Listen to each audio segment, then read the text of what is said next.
Bonjour à tous, Bonjour à tous. bienvenue sur ce webinaire. On va commencer dans 2 minutes. La session est enregistrée. Ne vous inquiétez pas si vous arrivez en retard ou si vous ne pouvez pas rester jusqu'à la fin. L'enregistrement sera mis à disposition dès ce soir depuis la page de connexion de Cléos, si vous souhaitez le regarder.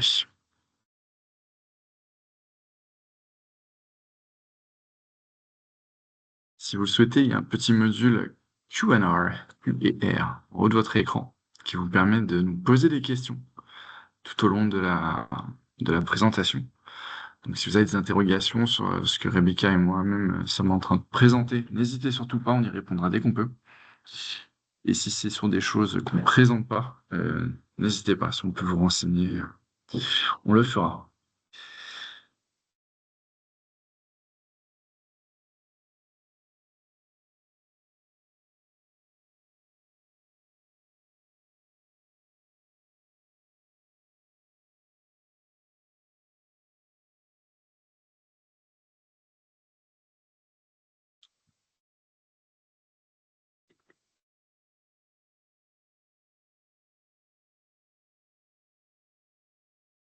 Rebecca, il est 16h, je pense qu'on va pouvoir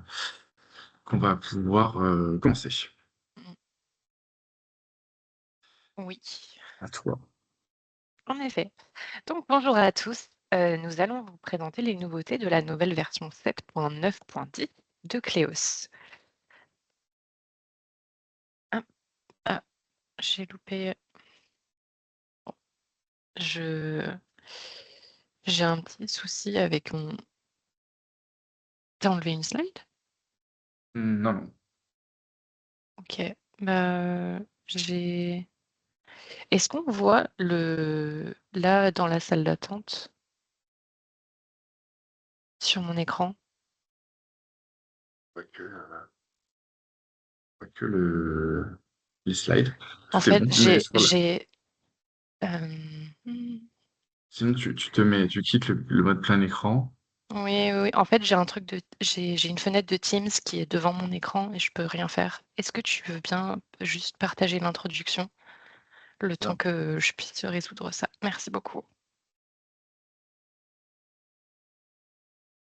Voici, là, on va se mettre en mode présentation. C'est bon? À toi, Rebecca. Oui, merci. Bonjour à tous. Donc, je vais commencer déjà par vous parler de la Bible d'Actes, dont beaucoup d'entre vous ont regretté sa disparition début d'année. Donc, juste pour vous expliquer rapidement, notre partenariat avec l'AMI s'est terminé en début d'année et donc désormais nous travaillons avec un prestataire externe qui donc est en train de nous créer des modèles.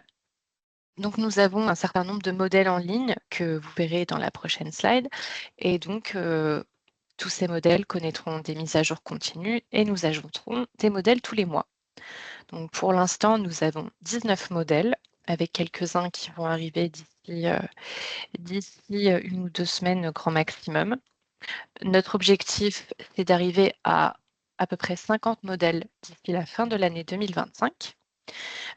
Donc, pour vous expliquer comment nous faisons pour identifier les modèles, déjà, nous nous basons sur les modèles qui ont été le plus fusionnés, donc les modèles que vous avez le plus utilisés. Et donc là, vous pourrez voir la liste des modèles qui sont actuellement en ligne et les prochains qui seront bientôt mis en ligne. Sachez que si vous avez des demandes particulières, des besoins particuliers, des actes qui ne se retrouvent que, par exemple, vous ne voyez pas dans cette liste, que vous utilisez beaucoup, qui vous serait utile, n'hésitez surtout pas à nous écrire à l'adresse infoproduit qui sera, que vous retrouverez dans la documentation. Donc, si vous vous rendez sur la page de connexion, normalement, vous voyez une news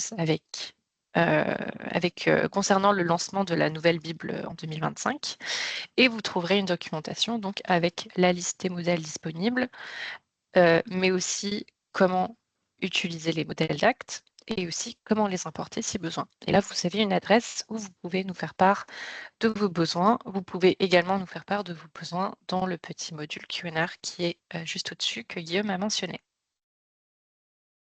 Je change de Voilà. slide. Ouais, je veux bien. Merci.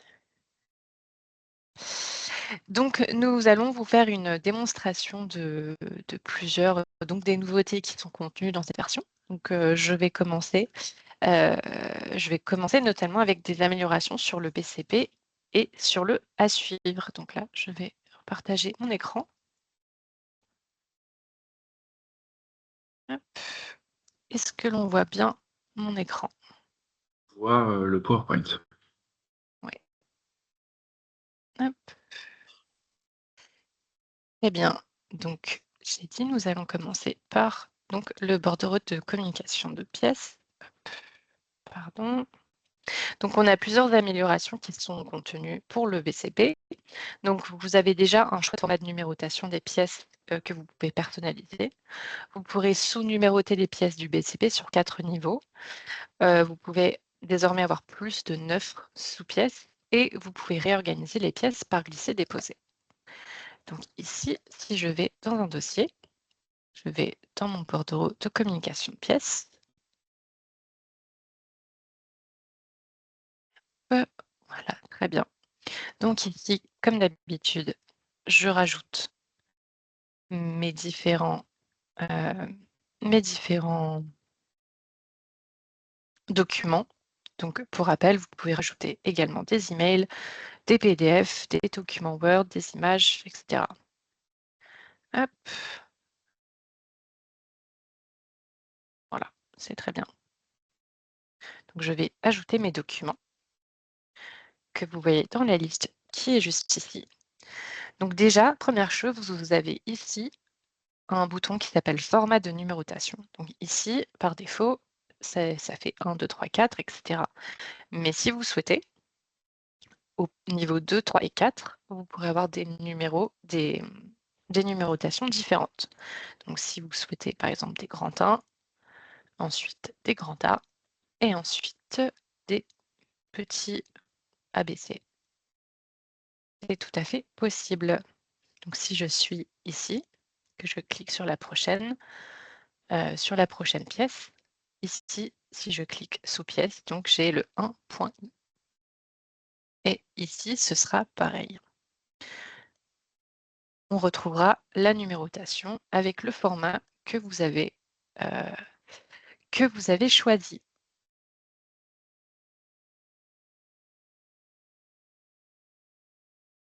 Et vous pouvez tout à fait revenir en arrière et tout remettre comme vous le souhaitiez. Et donc, comme je vous ai mentionné, maintenant, vous pouvez aller au-delà de 9 sous-pièces. Donc, avant, chaque niveau, le niveau de sous-pièce était limité à 9. Et aujourd'hui, donc, vous pouvez très bien dépasser ce niveau. Voilà, donc vous voyez qu'ici, on continue 1.2.1.10. Et je peux continuer encore et encore.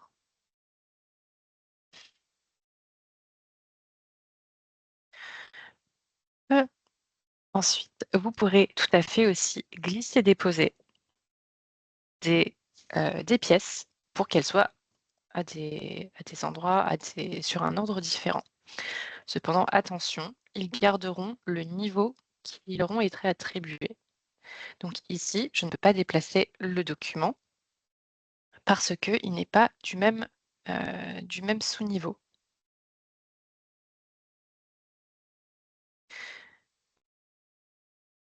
Ce sera pareil ici.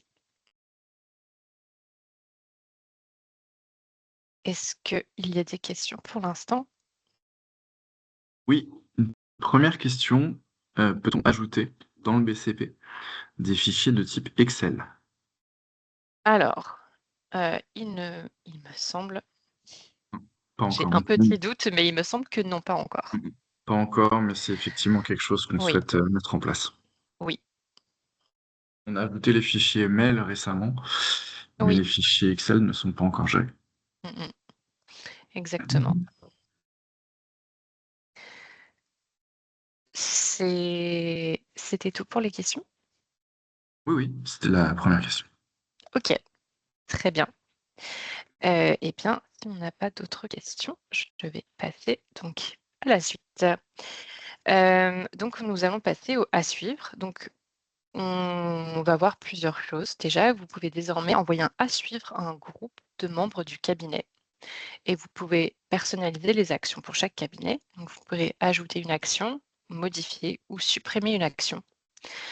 Également, quand vous serez sur la liste des à suivre, vous pourrez les classer par ordre alphabétique et vous pourrez également afficher l'ancien commentaire du à suivre.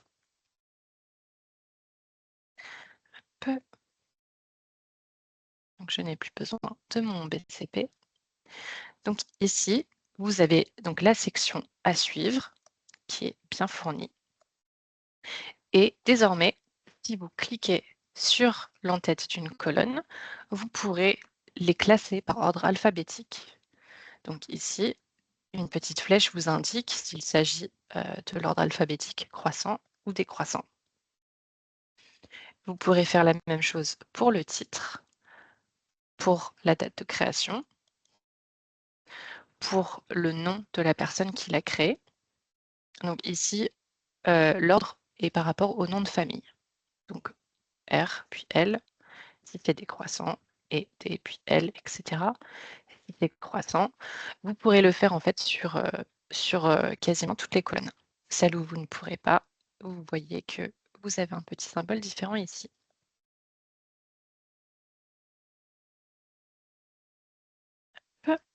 Ensuite, vous pourrez voir si je décide de réassigner un à suivre.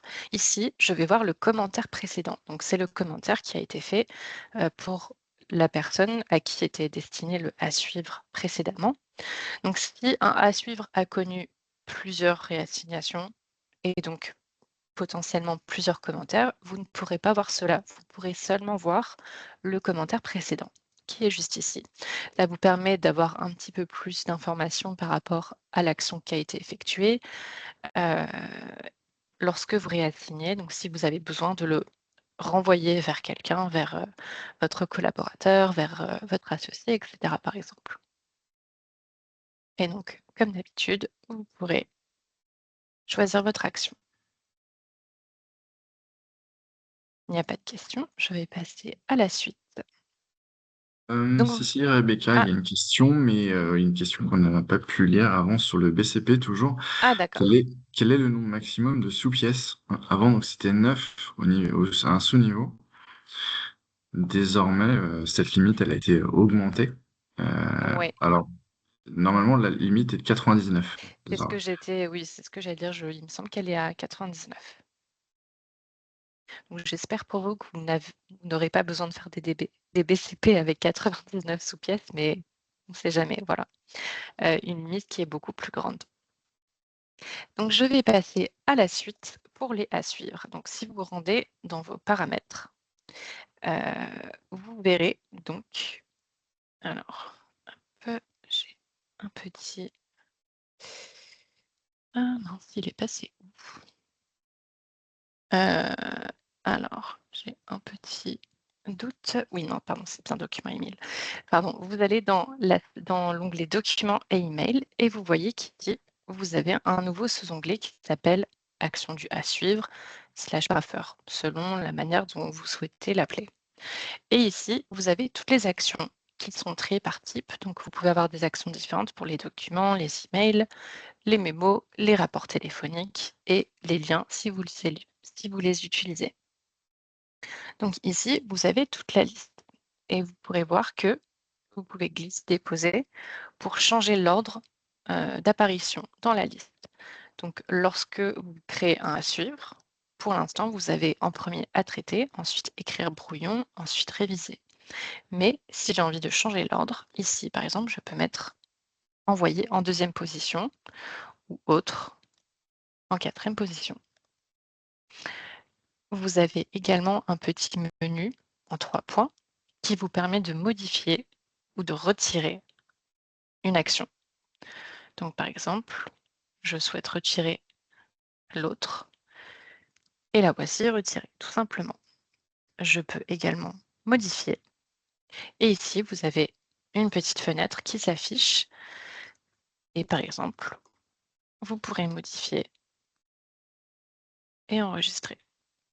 Et donc, ça modifiera pour toutes les actions, même celles que vous avez déjà créées.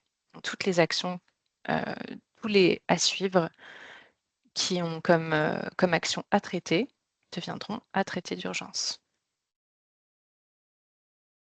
Pas de questions pour l'instant. Je continue. Donc, vous pourrez également en rajouter. Ici, vous avez un petit bouton Ajouter. Et donc, vous avez le choix entre existant ou créer. Si vous créez un tout nouvel à suivre, vous pourrez mettre, par exemple, comme j'ai changé à traiter d'urgence, je vais recréer à traiter. Et la voilà qui est juste ici. Vous pourrez évidemment la remonter. Vous pouvez cependant créer à partir d'une action existante qui existe qui existe déjà. Donc ici, à transcrire. Et je vais ajouter ça aux actions à suivre. Ça veut dire que ça existe pour, par exemple, un autre type. Et que là, vous l'avez activé pour donc les documents.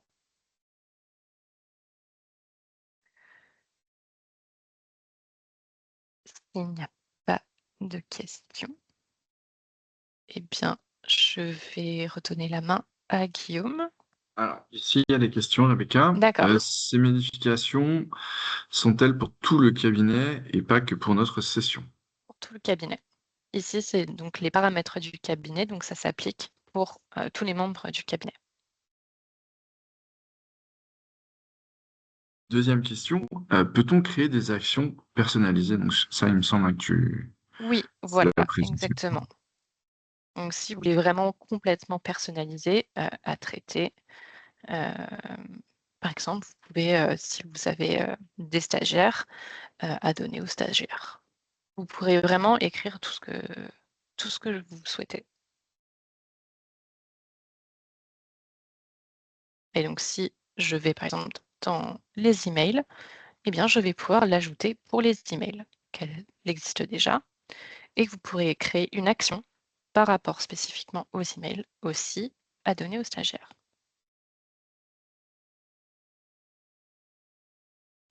Est-ce qu'il y a d'autres questions? Oui, il y a une autre question, et c'est un sujet que tu as demandé juste après, à savoir la possibilité d'affecter un à suivre à plusieurs personnes. Oui, oui, donc ça, je vais y arriver. Je vais y arriver. Est-ce qu'il y a, avant que j'y passe, est-ce qu'il y a d'autres questions par rapport à ce que je viens de voir ou pas? Pas d'autres questions. Celui-là. Ok, très bien. Alors, on va passer à la suite. Donc, je retourne dans la section du à suivre. Je vais en choisir une. Je vais la réassigner.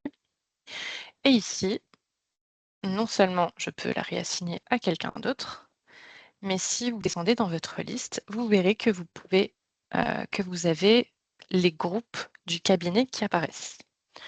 Et donc, je peux désormais assigner un à suivre à un groupe. Donc, par exemple, je vais l'assigner aux avocats collaborateurs. Et donc, ici, j'ai cliqué sur et je renseigne une action. Donc ici, j'ai cliqué sur réassigner. Désormais, ce à suivre sera envoyé à tous les membres de ce groupe. Donc, s'il y a 4 personnes dans ce groupe, ces 4 personnes recevront le à suivre.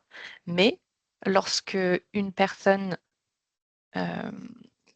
lorsqu'une personne ici, par exemple, va marquer le à suivre comme finalisé, cela finalisera l'action pour tout le monde. Donc, c'est le premier arrivé, premier servi entre guillemets. Le premier qui a terminé le clic et il disparaît pour tout le monde.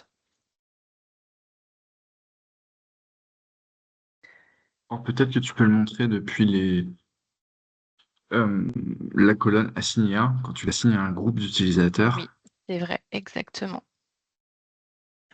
Donc ici, on a assigné à un groupe. Et ceci. Ah oui, Mais parce là, que c'est j'ai les deux. reçus, tu l'as transféré, il me semble. Oui, c'est les affaires, tout statut, effectivement. Merci beaucoup. Non, à gauche, c'est dans tous. Tu es sur reçu, au milieu de la liste, à gauche. Merci. Hop, effectivement. Euh, Parce que tu n'es pas du profil, je pense. Oui, je pense aussi. Il faut que tu ailles Je sur pense. la page d'accueil du logiciel et je pense que là, tu pourrais peut-être les voir. Ou sinon, réassigner un nom d'utilisateur. Oui, je pense que c'est ce que je vais faire. Hop, assigner à. Je vais mettre. Oui, et je vais mettre secrétaire.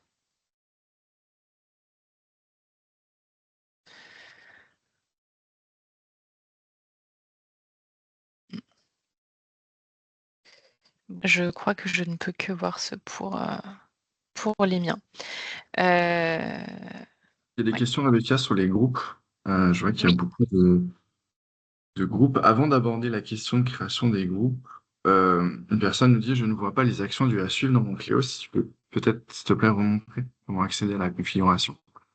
Alors oui, bien sûr. Vous allez dans votre configuration cabinet, dans les documents et emails. Et ici, vous avez une petite sous-section actions dues à suivre, parapheur, selon comment vous l'appelez.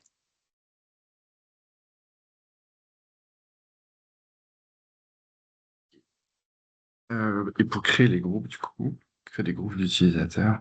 Et pour créer les groupes, ici, donc toujours dans les paramètres du cabinet, vous avez l'onglet cabinet et vous avez les membres du cabinet. Et juste en dessous, les groupes du cabinet. Donc ici, on a les différents groupes, donc administrateur, agenda, avocat, etc. Euh, Par exemple, ce sera courant d'avoir un groupe pour des secrétaires, pour des stagiaires, pour des juristes, pour des collaborateurs, pour les associés ou encore pour les assistants juridiques. Voilà. Et donc tout simplement, pour créer un groupe, vous cliquez sur Nouveau groupe. Vous pouvez lui donner un nom. Donc, je ne sais pas si j'ai Stagiaire. collaborateur. Stagiaire, il n'existe pas, ou Il collaborateur. existe. Stagiaire, il existe. Hop, donc par exemple, est-ce que c'est un groupe pour des autorisations? Est-ce que c'est un groupe organisationnel? Vous avez des petits i qui vous donnent les informations. Donc ici, par exemple, je vais cliquer ici et je pourrais ajouter mes membres du cabinet. Donc je peux taper ou je peux les choisir parmi la liste.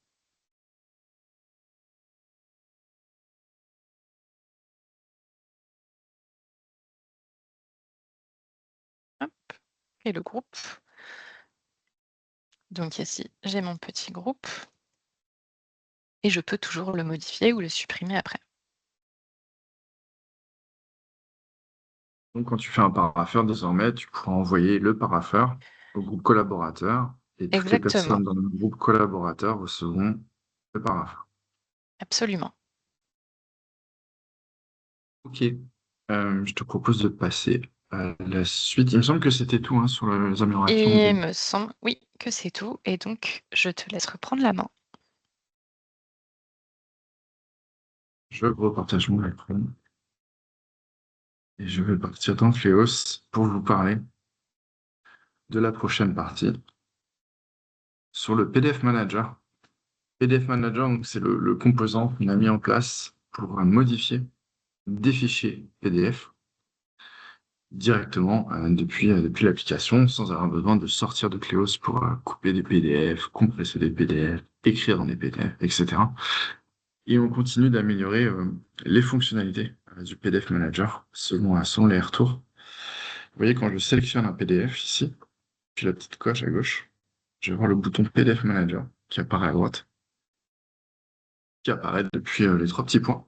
Enfin, je vais cliquer ici, hein, c'est le premier élément de la liste. Et donc, je vais cliquer dessus, ça va ouvrir un nouvel onglet dans mon navigateur et ça va charger mon fichier PDF. Je monte sur une page, voilà, du PDF Manager. On a ajouté plusieurs fonctions pour vous donner accès à toutes les fonctions d'édition des fichiers PDF. Première chose que vous pouvez noter, c'est qu'en haut, on a ajouté donc une barre de boutons d'édition. Le premier, c'est la recherche. C'est assez simple. Voilà, selon la façon dont vous tapez votre texte, vous allez retrouver surligné dans le document l'ensemble des mots qui correspondent à votre recherche. Et avec la flèche, vous pourrez, dans tout moteur de recherche, rechercher, naviguer entre les différents résultats de recherche. La recherche n'est pas sensible à la casse, hein, donc même si vous l'écrivez en majuscule, voilà, ce sera retrouvé de la même façon. Voilà, donc ça c'est une fonction de recherche qui était notamment demandée avant de pouvoir découper un PDF en plusieurs morceaux. Ensuite, on a ajouté des fonctions d'annotation qui sont présentes ici. Donc on a les fonctions de dessin, de surlignage, de texte. Donc les fonctions de surlignage libre, par exemple, hein, qui permet de surligner du texte à la main, ou de surligneur de texte, qui permet de surligner. Donc là, j'ai surligné en jaune, mais je vais mettre en vert, et je vais baisser l'opacité, parce qu'on ne voit plus rien, du coup. Si je sélectionne ici, mon texte sera bien surligné. Je peux choisir n'importe quelle couleur hein, pour ce surlignage, et les couleurs proposées. Nous avons également ajouté plus du surlignage. Je peux modifier plus du surlignage. Alors, nous avons ajouté la possibilité d'écrire dans le texte. Donc ici, vous avez la possibilité, depuis le petit t, d'écrire dans les fichiers, de rajouter du texte. Alors, et d'ajouter également une légende pour ajouter du texte. Le texte que vous rentrez, bien sûr, dispose de certaines fonctions, hein. Par exemple le choix de la police. Moi, je vais passer en Arial, en géorgien, et je vais grossir, réduire la taille du texte. Voilà. Donc, par exemple, ça peut être utile pour se laisser des notes à soi-même ou pour comment dire, remplir des formulaires. Également une fonction de note qui était déjà présente et qu'on a rendue plus visible, qui permet ici de choisir l'icône de sa note. Moi, je prends l'icône standard. Voilà, et de pouvoir laisser des notes. Toujours pareil, hein, avec la couleur de note, on essaie de s'ajouter. Voilà. Si on a besoin de travailler sur des notes. Et une fois qu'on les ferme, les notes hein, voilà, apparaissent quand on passe le curseur à la souris. Si on veut laisser des notes à quelqu'un, voilà, on peut les laisser comme ça pour relecture.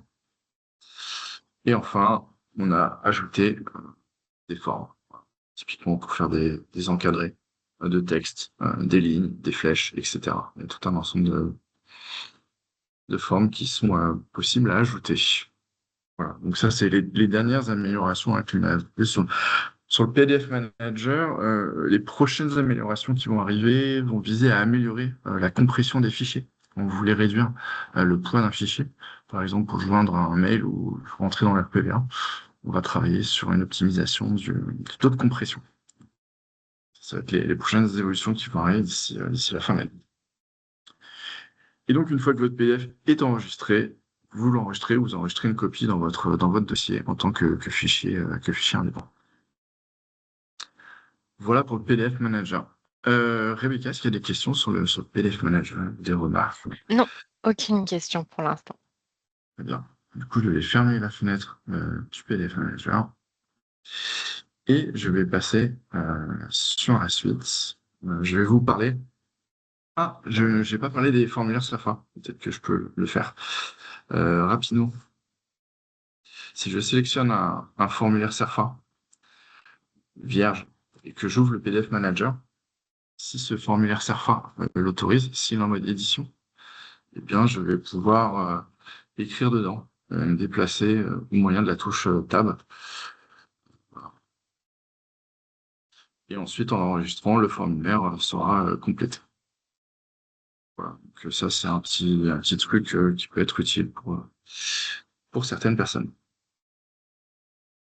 Voilà pour les formulaires SERFA. Et je vais passer à la nouvelle création des contacts. On a intégré un nouveau système pour créer des contacts qui peut être notamment utile pour les clients, notamment pour les personnes morales. on va pouvoir créer des contacts de façon assistée par API. Donc, on a connecté Cleos à une base de données qui s'appelle VIS. VIS, juste pour vous montrer, c'est un annuaire européen des entreprises et qui permet donc de rechercher dans Cleos. Guillaume, Oui, excuse-moi, je me permets de t'interrompre. Vient d'avoir une question sur le PDF Manager d'accord. qui dit on peut séparer des pages, mais pas plusieurs groupes. Vers un doc, page 1, 2, 3, puis un autre, 7, 8, 9. Oui, Il faut refaire et pas possible de travailler en une fois sur le document. absolument. Tout à fait. Oui, ça, c'est une évolution qu'on va faire qui sera en dehors du PDF Manager, parce qu'en termes d'ergonomie, c'est un peu compliqué à gérer. Mais on proposera en clic droit de pouvoir en une seule action dire bah, de la page 1 à la page 10, ça va faire un fichier, de la page 11 à la page 22, ce sera un autre fichier, etc. Pour ne pas avoir à retourner systématiquement dans le PDF Manager pour le redécouper. Donc oui, on est bien conscient du scénario qui n'est pas géré et ça fera l'objet d'une évolution à l'avenir. On a eu beaucoup de remarques dans ce sens, donc ce sera mis en place. Voilà, c'est tout. Merci. Je reviens sur la création de contacts automatisés. Donc ici, je crée une personne morale et au travers du champ numéro de TVA, si je rentre ici un numéro de TVA intracom, je vais pouvoir activer la recherche par API. Alors, dans mon exemple, j'ai pris plusieurs numéros TVA et je vais le copier donc dans cette zone. À partir du moment où j'ai rempli au bon format le numéro de TVA, le bouton va devenir cliquable à droite. Et en cliquant dedans, je vais pouvoir aller rechercher dans le repository. Alors des fois, il faut chercher plusieurs fois, il faut lancer plusieurs fois la recherche. Des fois, ça peut être un peu capricieux. Et voici ici, hein, j'ai été rechercher la compagnie des animaux. 35 rue de Marseille, 69007 à Lyon. Et si je confirme que les informations sont correctes, ça va automatiquement aller pré-remplir ma fiche contact. Voilà, avec l'adresse qui va bien, le code postal, etc. Donc ça, tout ça, c'est une API gratuite hein, qu'on utilise dans Cleos désormais pour vous aider un petit peu à automatiser, à bien vérifier sur toutes les informations du client sont les bonnes. Ensuite, je peux créer une contact. Voilà, donc n'hésitez pas à l'utiliser. On va de plus en plus intégrer d'API, hein, que vous le sachiez, pour automatiser le travail et vous permettre d'éviter de tout taper systématiquement. On va notamment étudier la possibilité de pré-remplir les champs adresses dans les fiches contacts. Par exemple, quand vous allez remplir le début d'une adresse, Cleos vous proposera par API l'ensemble des adresses en France qui correspondent à vos critères de recherche. Ce qui vous permettra donc de pré-remplir les champs et de vous assurer que l'adresse, par exemple postale, est bien correcte. Voilà. Ça, c'est aussi une évolution sur laquelle on est en train de travailler. Voilà pour les contacts. Je vais vous parler un petit peu du RPVA. Si vous utilisez le RPVA intégré dans Cleos, on a Alors, fait... Oui. excuse-moi, il y a une question qui vient d'arriver. Quelqu'un demande où se trouve le champ pour le numéro RTS. Il est dans un sous-onglet, en fait, dans un sous-onglet. Il n'est pas dans la première page contact.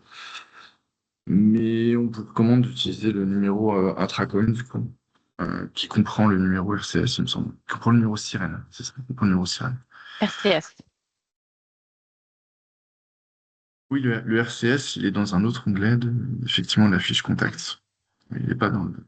On met en avant le numéro intracom, effectivement. D'ailleurs, ce sera à voir si on ne devrait pas le mettre au premier niveau. Oui, Ce oui, serait je suis peut-être d'accord. nécessaire. Euh, on va rentrer dans l'RPVA, donc Léos, pour vous présenter les dernières améliorations apportées. Voilà, donc ma clé est déjà connectée et je vais vous présenter les améliorations d'ergonomie qui ont été apportées. La première, en rapport au message, quand on va sélectionner un message, par exemple ici un message, vous voyez, qui a 13 pièces jointes, donc on a reçu un gros message, en appuyant en haut à droite, depuis le panneau Afficher détail, on va pouvoir afficher une fenêtre qui va permettre ici de prévisualiser le message sans avoir à l'ouvrir. Je vais cliquer ici et ça va charger donc toutes les informations récupérées depuis l'RPVA, les informations d'heure, de destinataire, le corps du message, hein, ici. Et également, vous affichez ici l'ensemble des pièces jointes qui ont été reçues. les 13 pièces jointes qui ont été attachées au message. Et ici, vous allez pouvoir, si vous cliquez ici, prévisualiser chacune des pièces jointes avant de décider de les importer dans vos dossiers ou pas.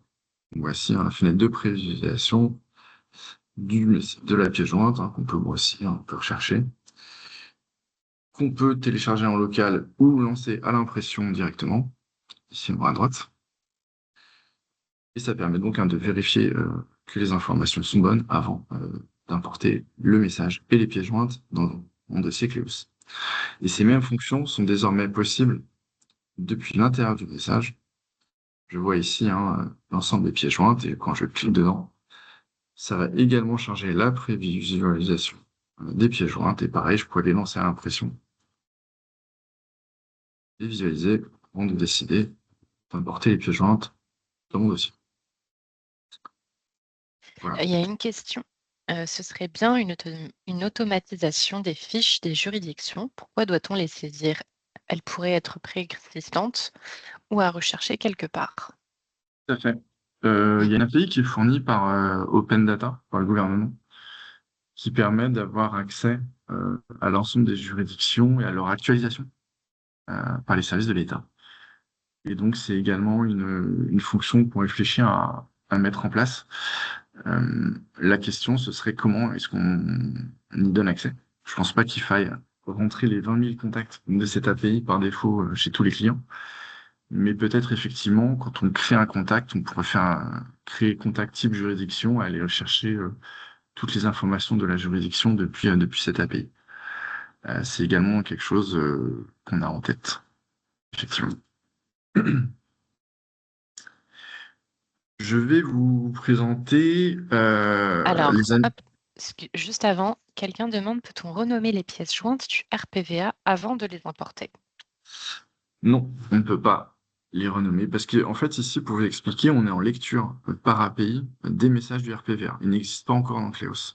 Les objets n'existent pas. Ils sont lus en live. C'est pour ça que des fois, on a des petits temps de latence.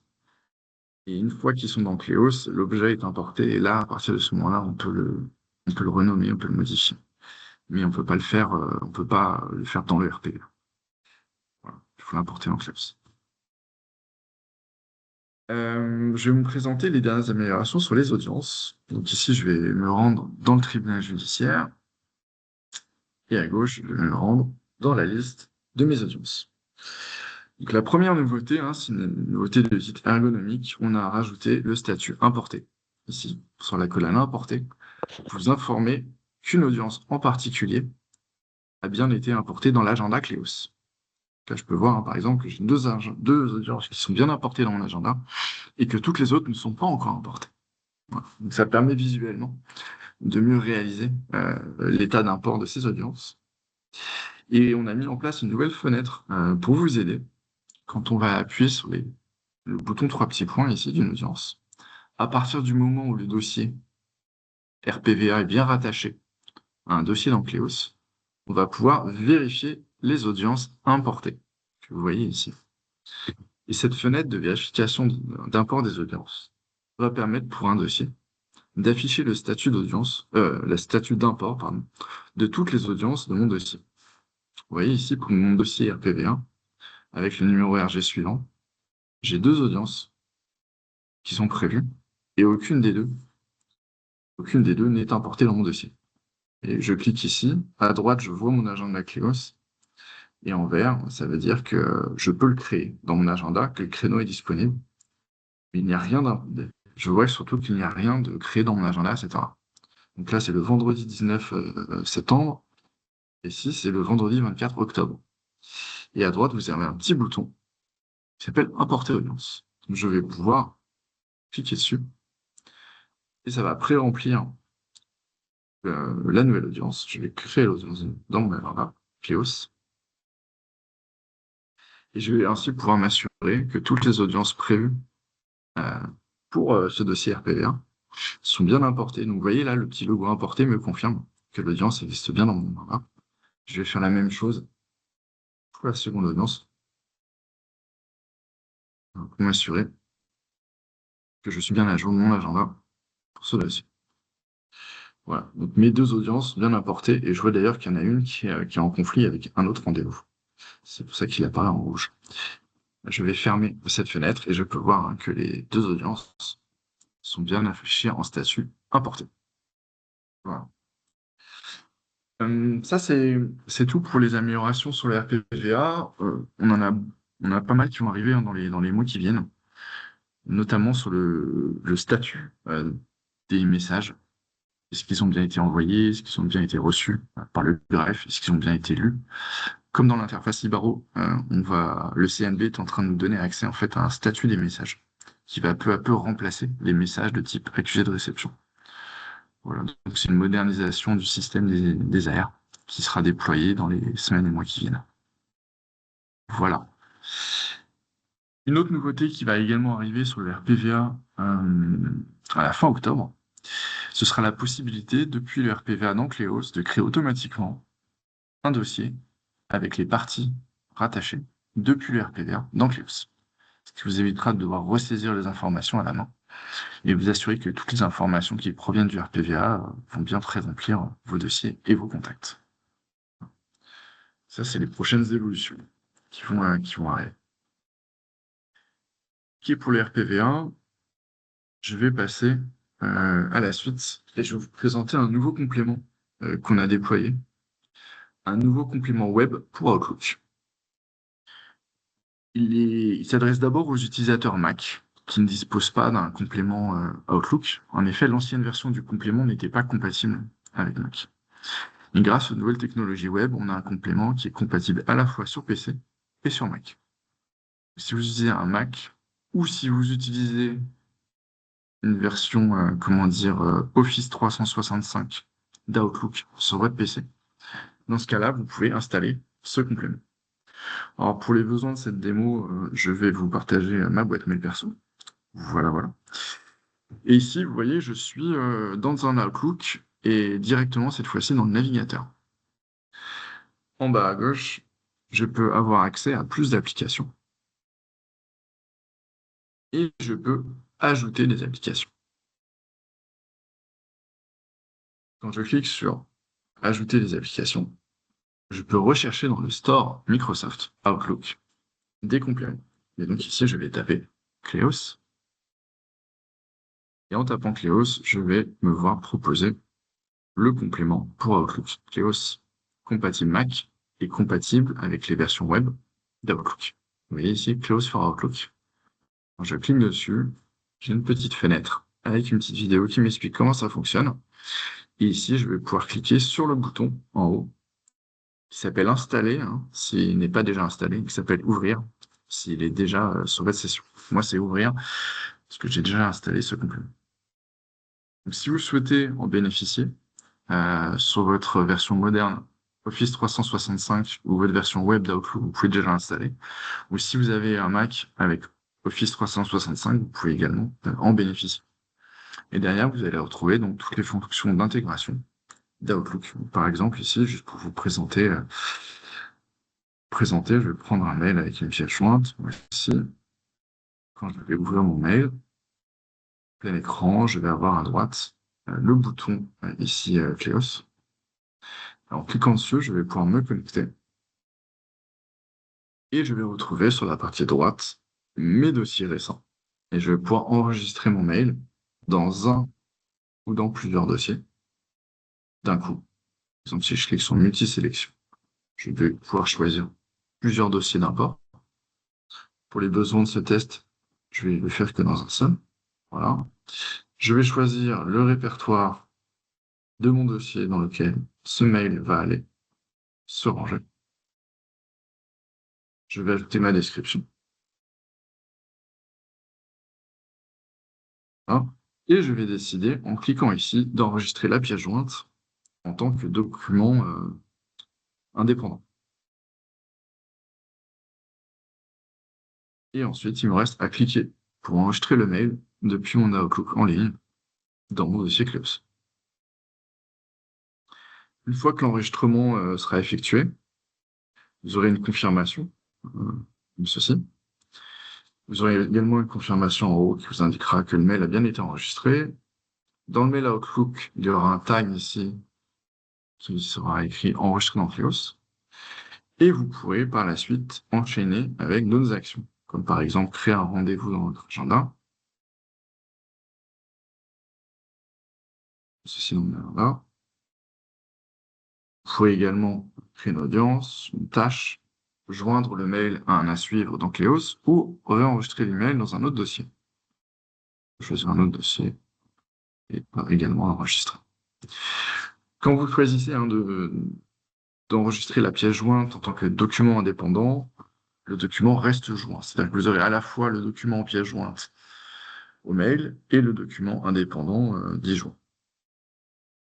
Ça, c'est sur les fonctions d'import de mail, mais vous aurez également accès à des fonctionnalités d'envoi de mail. Je vais agrandir ma fenêtre. Voilà. Ah non, si je clique sur la mauvaise fenêtre, ça ne va pas fonctionner. Voici. Alors juste la seule précondition, hein, c'est que votre session Cléos soit bien connectée au moment où vous utilisez complément. Et ici, vous voyez, donc je suis dans un nouvel email. Je vais choisir pour quel dossier j'écris ce mail. Et ici, je vais retrouver tout un tas d'informations. Donc déjà, je vais pouvoir le fusionner à partir d'un modèle, un modèle de mail. S'il y a un modèle de mail que j'utilise dans Cléos, donc, par exemple ici, choix destinataire et objet, donc je vais utiliser ce modèle de mail. Je vais pouvoir cliquer sur le nom des personnes que je souhaite ajouter en destinataire de mon mail, ajouter les références de mon dossier et automatiquement les informations vont apparaître. Effectivement, là, c'est pas tout à fait ajouté en destinataire, mais en objet. Ici, je vois que je peux, en cliquant sur la référence dossier, l'ajouter en objet. Pareil, ici, le nom du dossier, en cliquant dessus, je peux l'ajouter en objet. Et ici, la description, si mon dossier a une description, viendra s'ajouter en objet. Ici, par exemple, si j'efface l'objet, je clique sur le nom du dossier, il va venir donc se pré-remplir ici. La référence également va venir s'ajouter. Je vais pouvoir ajouter les destinataires en cliquant sur leur nom, qui viendront s'ajouter ici, en tant que destinataire, ou alors ici en copie ou en copie et en copie. Et ensuite, il me suffira de l'envoyer et de l'enregistrer dans le dossier.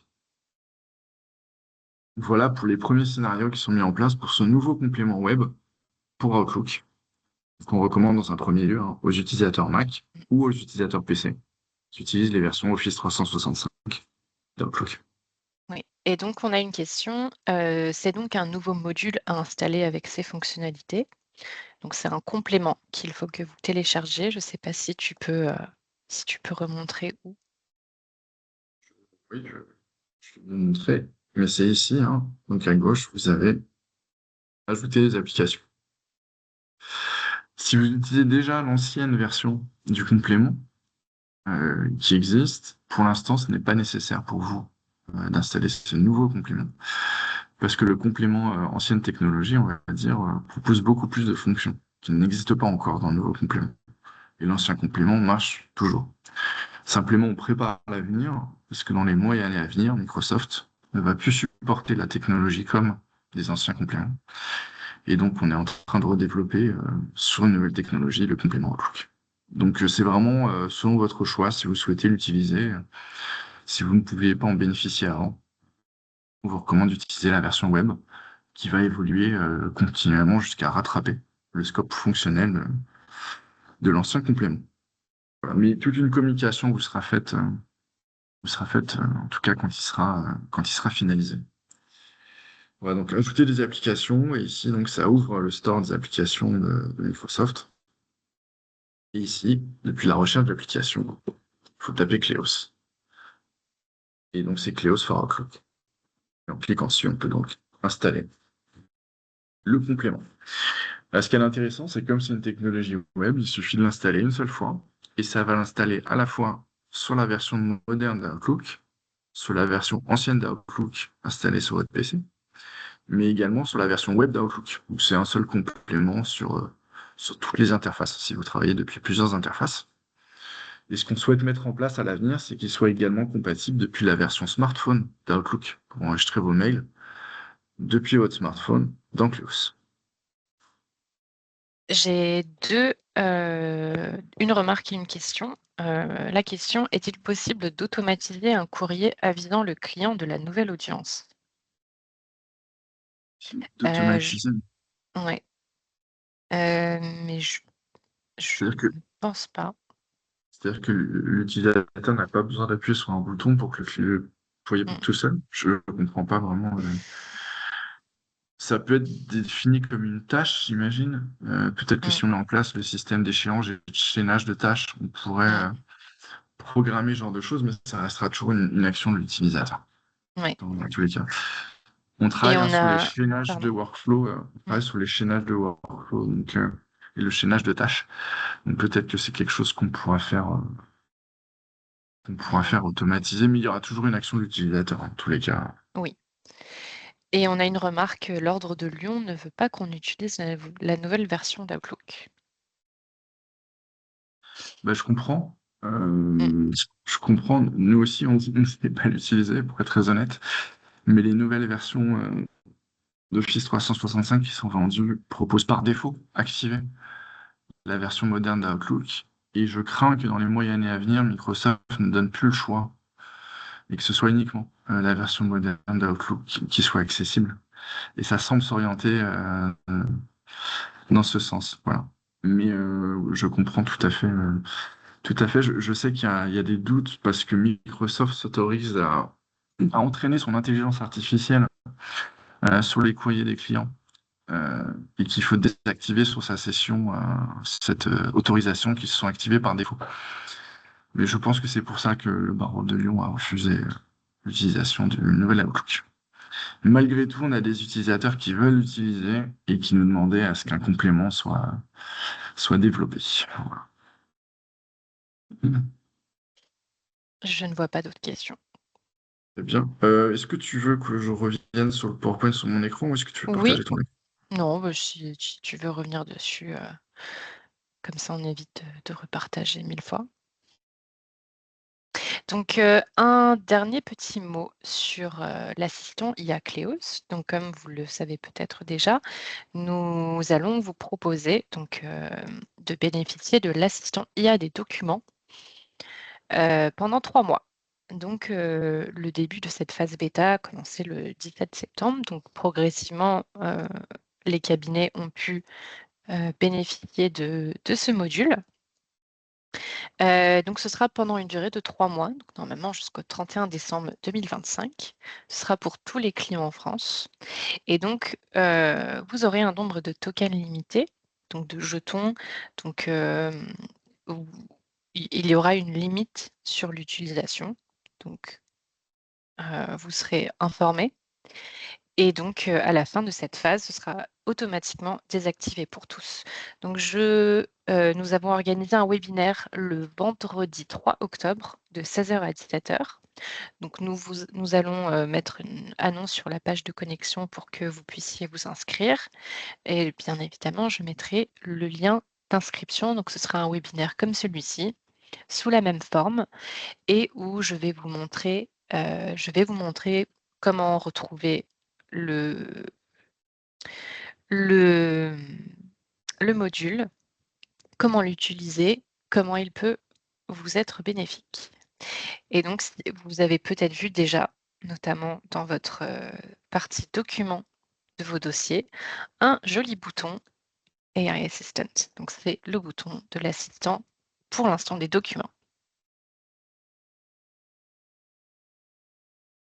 Ah, Voilà. mais Oui. c'était tout pour ce webinaire. On espère que ce vous aura été utile. Comme vous a dit Rebecca, donc prochain webinaire le 3 octobre, pour vous former sur le nouveau complément IA, si vous souhaitez apprendre à l'utiliser. Mhm. Et on aura, hein, bien sûr, à l'avenir d'autres webinaires de ce style sur les futures versions Cleos pour se former en continu. Je vous recommande vraiment de suivre dès que vous pouvez, dès que vous avez un peu de temps disponible, de vous former en continu sur le logiciel. Donc ce webinaire a été enregistré, on va le mettre à disposition depuis la page d'accueil du logiciel. N'hésitez pas à le re-regarder si vous voulez notamment voir comment paramétrer un petit peu ce qui a été présenté pendant cette session. Euh, et n'hésitez pas à nous contacter sous l'adresse que vous a donnée Rebecca tout à l'heure. Si vous avez d'autres questions, si on peut vous aider à y répondre, ce sera avec plaisir. On vous souhaite une bonne fin de journée, un bon week-end. Merci à Et on tous. vous dit à très bientôt sur Cleos. Au revoir. Au revoir.